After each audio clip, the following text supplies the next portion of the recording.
L'histoire du climat est le fruit de recherches croisées entre l'histoire et les sciences. La planète Terre a connu une mutation de son climat au cours de son histoire à l'échelle de temps géologique et historique. Cependant, le changement climatique actuel est inédit, du fait de son rythme, de son ampleur et de son étendue géologique, et ses conséquences sont dramatiques. Dans l'histoire du climat, la science est apparue avec les premiers relevés de température au milieu du 19e siècle, 1850 pour être plus précise. René-Antoine Ferchaud de Réaumur, qui est un savant français, est l'auteur du thermomètre au mercure.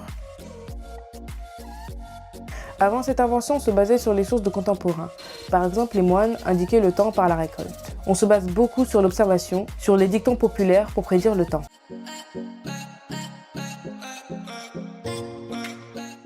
Tout d'abord, la météorologie, c'est l'étude des conditions atmosphériques d'un lieu pendant une courte durée. Puis le climat. Le climat constitue l'ensemble des caractéristiques pratiques de l'atmosphère sur une période d'au moins 30 ans pour y constater les conséquences. Maintenant, un gros point, le changement climatique. Un changement climatique, c'est une variation du climat pour une longue durée. Elle peut être naturelle, mais celle que nous vivons actuellement est de cause humaine. L'intérêt des historiens pour l'histoire du climat date de 1980. Il s'explique par la prise de conscience du réchauffement climatique actuel. En France, Emmanuel Leroy-Ladurie est un des grands historiens de la période allant du XVIe au XVIIIe siècle. Il a innové en s'adonnant à l'histoire du climat dès sa thèse de doctorat en 1960, puis il a écrit une histoire du climat devenue une référence. Cependant, il y a une certaine difficulté à faire l'histoire du climat. Deux types de problèmes se présentent. Tout d'abord, regrouper les sources de sciences humaines, puis regrouper les sources de la science qui, elle, est apparue tardivement. Les phénomènes exceptionnels, sécheresse, tempêtes, inondations, froid extrême, etc., visibles dans les journaux personnels, les mémoires, la peinture ou encore les dates de vendange, sont des sources humaines pour écrire l'histoire du climat.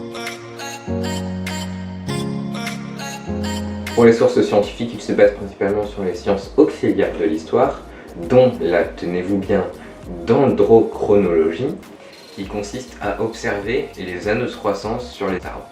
Mais également la palynologie, qui est l'étude des graines et des pollens, mais aussi la glaciologie, qui est l'étude des glaciers en mesurant leur taille, leur épaisseur, etc.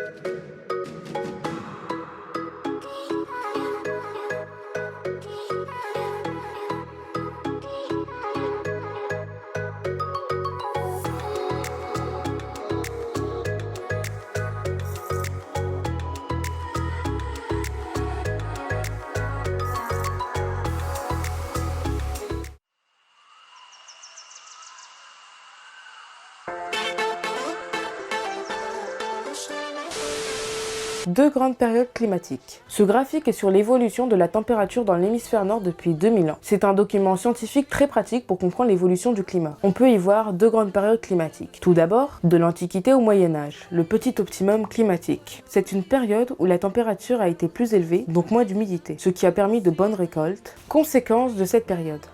La population augmente de façon régulière en Europe nord-ouest jusqu'au XIIIe siècle. Cette phase est souvent représentée dans les enluminures du Moyen-Âge. Mais si, vous savez ce que c'est les lettres ornées d'or dans les livres. Par exemple, vous pouvez regarder les très riches heures du duc de Berry.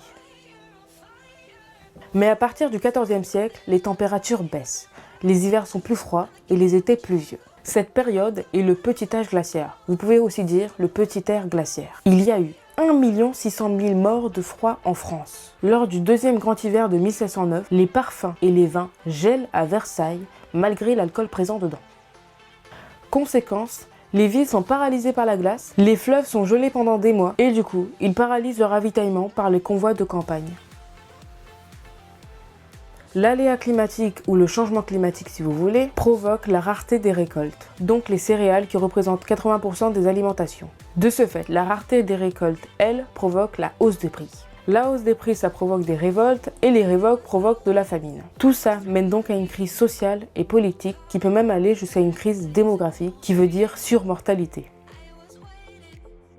Autre pays frappé par les aléas climatiques, l'Irlande et la grande famille à cause du mildiou de la pomme de terre. Le mildiou, c'est le champignon causé par l'humidité. 1 million de morts de faim sur 8 millions d'habitants et plus de 2 millions qui migrent vers les États-Unis. Les pouvoirs en place ne prennent pas beaucoup de mesures face à ce drame et on compte surtout sur l'Église et les religieux qui portent secours aux malades. Il faudra alors attendre le début du XVIIIe siècle pour voir les premières mesures d'urgence et de secours pour ravitailler les villes.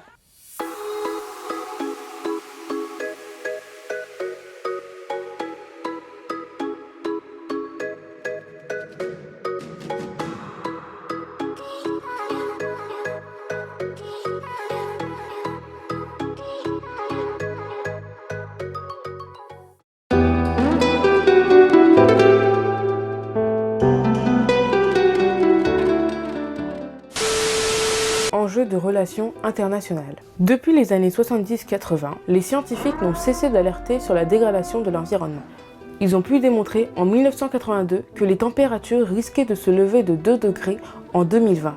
L'accélération du réchauffement climatique a pourtant bel et bien eu lieu. Et les 20 premières années du 21e siècle sont incontestablement les plus chaudes depuis 2000 ans. Les experts sont formels, ce sont les gaz à effet de serre qui en sont responsables.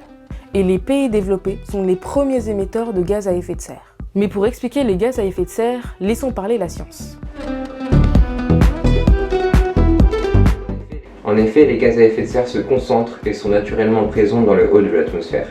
Ils servent de régulateurs en gardant une partie des rayons infrarouges envoyés par le soleil pour réchauffer la Terre, ce qui la maintient autour de 15 degrés, et sans eux, on serait plutôt autour de moins 18 degrés Celsius.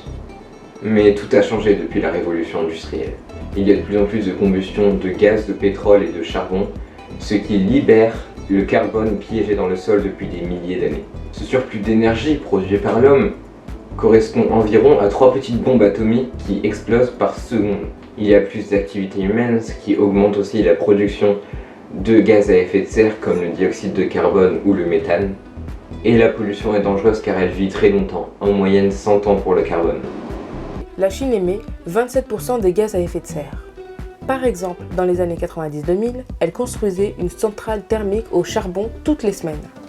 Les États-Unis, 14%. De ce fait, à eux seuls, ils produisent 41%, qui est presque la moitié. L'impact sur l'environnement est inquiétant, voire alarmant. Fonte de la banquise au pôle Nord, élévation du niveau des océans, perturbations météorologiques, davantage de sécheresse, et j'en passe. Pour le futur, les prévisions sont très pessimistes, entre 1 et 5 degrés d'ici 2100. Depuis la dernière ère glaciaire il y a 10 000 ans, nous avons justement pris 5 degrés. Le réchauffement climatique modifie l'équilibre naturel et sa conséquence la plus connue est le fait de l'augmentation du niveau des océans par la fonte des glaciers.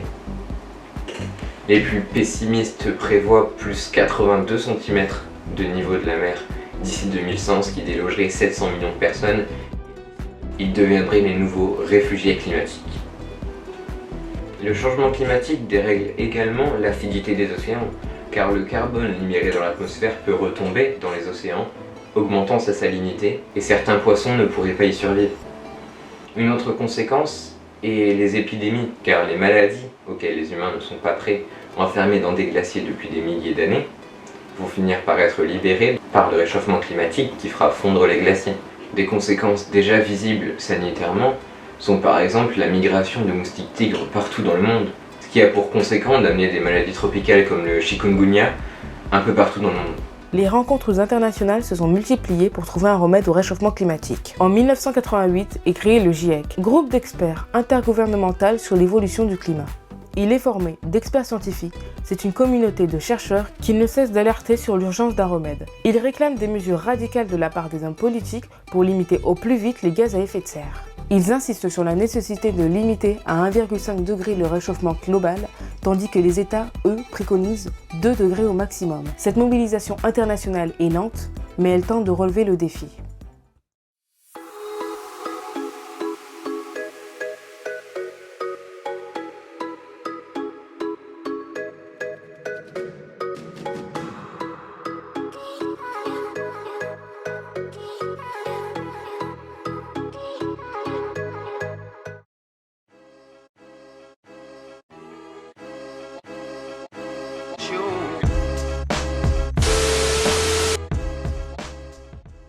Les États-Unis, qui ont longtemps mené une politique personnelle à l'égard de l'environnement, ont préféré se tenir à l'écart des grandes décisions internationales. Il faut dire qu'ils sont les champions de la consommation d'énergie. Premier consommateur au monde d'énergie carbonée qui rejette des gaz à effet de serre. 25% du total mondial. Il faut dire qu'ils ont du mal à remettre en question leur modèle économique énergivore et l'opinion américaine reste très attachée à la voiture individuelle qui est le symbole de liberté et surtout de la société de consommation. En 2005, les États-Unis ont refusé de ratifier les accords de Kyoto qui limitaient l'émission de CO2. Car ils ne veulent pas que l'industrie pétrolière soit gênée voire arrêtée. C'est le début d'une prise de position contre la protection du climat. On appelle cette position les climato-sceptiques. Les climato-sceptiques rejettent les travaux scientifiques du GIEC. Ils sont très nombreux aux États-Unis à penser que l'homme n'est pas responsable du réchauffement climatique car dès le Moyen-Âge, il y a eu un réchauffement climatique. Trump a également annulé les mesures d'Obama qui voulaient interdire le forage dans les parcs naturels. Pourtant, il y a aussi un puissant courant protecteur de l'environnement qui s'appuie sur les personnalités du spectacle, comme par exemple Redford, mais aussi des personnalités politiques comme Al Gore qui a produit La vérité qui dérange en 2006. Il y a des actions locales qui se mettent en place dans les grandes métropoles, comme à Chicago par exemple, où on veut imposer des toitures végétalisées. De plus en plus de villes américaines opposées aux décisions présidentielles appliquent les mesures internationales des accords de Paris pour verdir leur environnement. Il y a aussi des agents de protection de l'environnement qui augmentent le budget des États et qui, elles aussi, approuvent les décisions internationales de la COP21, alias les accords de Paris. Au moment du tournage, les USA n'étaient pas encore rentrés dans les accords de Paris. Mais depuis février 2021, Joe Biden a réinséré les États-Unis dans les accords de Paris. D'où la tension sur 3 niveaux d'échelle, international, national et régional. Pour limiter les gaz à effet de serre, vous pouvez agir tous les jours, comme par exemple en limitant les transports individuels et plutôt privilégier les transports en commun comme le bus ou le covoiturage. Il faut également limiter fortement l'utilisation et la combustion d'énergies fossiles comme le pétrole, le gaz ou le charbon, et privilégier les énergies renouvelables comme les énergies solaires, hydrauliques ou éoliennes. Vous pouvez concrètement acheter plus responsable. Manger moins de viande qui est gourmande en eau et souvent transformée. Privilégier l'achat en vrac et les circuits courts, producteurs-consommateurs, pour éviter la pollution. Acheter de plus en plus de seconde main sur Vinted ou Le Bon Coin par exemple, ou même fabriquer certaines choses vous-même.